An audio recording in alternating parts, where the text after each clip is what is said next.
Ano ang cheapest item dito sa Landers? At nung ginagawa ko tong video na to, di ko talaga alam kung alin yung pinaka-mura dito dahil ang alam natin sa Landers, ang matataas na volume. At ito yung una ko nakitang item. Body soap at 270 pesos at sabong panlaba at 1,274 pesos. Up next ay diaper worth 521.95 pesos.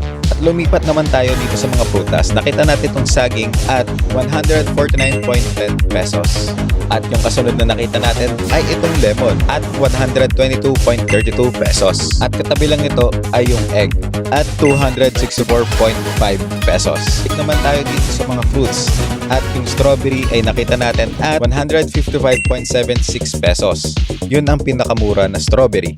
At katabi lang nito ay yung black plum at 499 pesos. Lipat naman tayo dito sa chocolates at 1,634 pesos. Panigurado hindi na tayo yung cheapest. At may nakita rin naman tayo na 179 pesos na mas malapit sa presyo ng lemon na pinaka-cheapest so far. Pero nakita naman natin tong M&M's at 110.95 pesos. Napalitan naman kaagad na tong Kinder at 47.95 pesos. Kaya naman, so far, ito yung cheapest item na nakita natin dito sa Landers. Pero di pa ako nakakalayo, nakita ko naman kaagad tong chilled taho at 45 pesos na napalitan kaagad yung Kinder sa pinakamura na nakita natin so far dito sa Landers. Ito naman tayo sa beverage aisle kung saan nakakita tayo ng 54.95 pesos.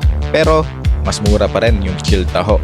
At ilang lakad lang makikita na natin yung ibang kape at 599.95 pesos. Which made me realize na ganun pala yung ginagastos ko sa kape at parang wala na akong nakitang mas mura pa sa 45 pesos. Maliban dito sa mga free taste. Kaya naman nag-pause muna ako sa paghahanap at syempre hindi ko palalagpasin yung mga free taste na beverage dito.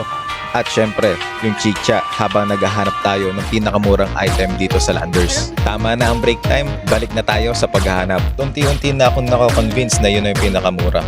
Pero, pagdating ko sa dulo, nakita ko tong item na to. Ito na kaya ang pinakamurang item dito sa Landers?